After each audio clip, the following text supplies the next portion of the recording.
kisah ditulis oleh Imam Az-Zahabi di dalam kitab Al-Kabair, dosa-dosa besar dan terbesar. Di situ diceritakan tentang masalah perbuatan zulum.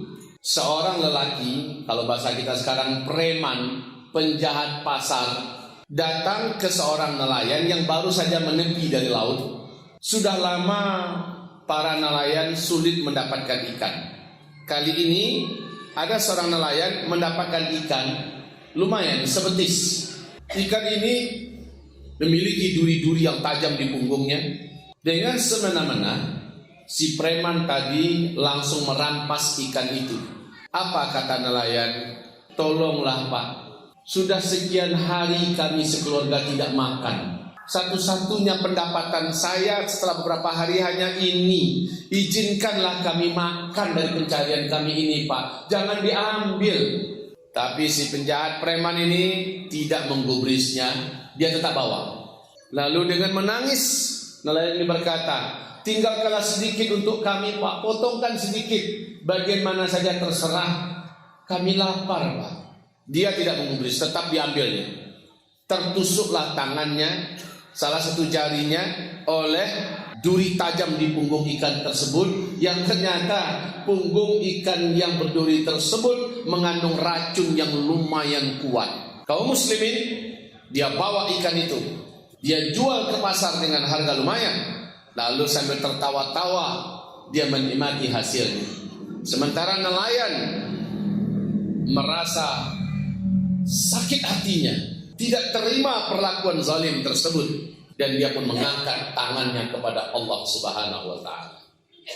Si preman merasakan denyut yang makin lama makin kuat dan tajam menyakitkan di tangannya.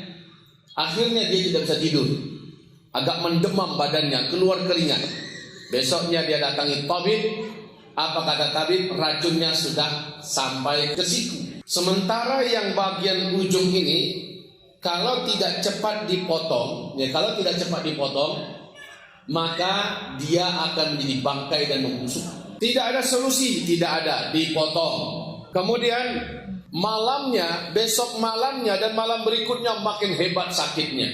Datang lagi ke tabib. Singkatnya cerita, masing-masing tabib, masing-masing orang-orang hebat dalam pengobatan mengatakan, potong.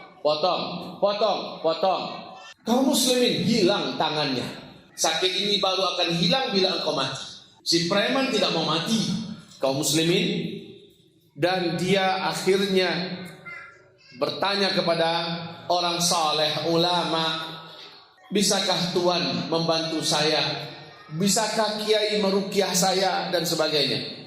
Apa kata si kiai? Masalahmu apa sebenarnya? Kenapa terjadi yang seperti ini? Ini pasti ada sebab. Karena tidak ada obat-obatan yang paling mujarab, mau madu, mau habas sauda, mau apa saja yang mampu menyembuhkan penyakit itu. Masalahmu sebenarnya apa? Apa yang sudah kamu lakukan? Ingat baik-baik. Maka si preman ini terdiam dan berpikir keras apa yang sudah dia lakukan. Ingat oleh beliau, sakit ini dimulai sejak tertusuk duri punggung ikan. Lalu dia ceritakan, masalahmu bukan duri ikan itu, tetapi masalahmu kamu menzalimi orang yang nelayan yang miskin itu, dan dia pasti sudah berdoa kepada Rabbul Alamin. Dan kamu tidak akan bisa baik, kamu tidak akan pernah sembuh. Bahkan di akhiratmu setelah kematianmu, kamu akan mendapatkan siksa, azab yang berat.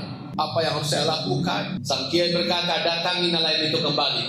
Datangi nelayan itu kembali, minta maaf kepadanya.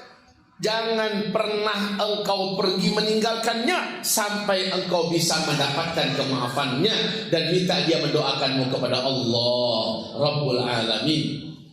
Singkatnya Bapak Ibu, preman ini datang pada nelayan dengan tanpa ada tangan, ya, dengan tanpa ada tangan, hanya hitungan dua mingguan hilang sudah tangannya. Singkatnya dia minta maaf pada nelayan, dan dia berkata, aku taubat kepada Allah, aku menyesali perbuatanku.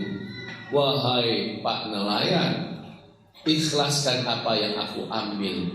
atau aku siap menggantinya berapapun. Aku akan bekerja keras untuk bisa menggantinya.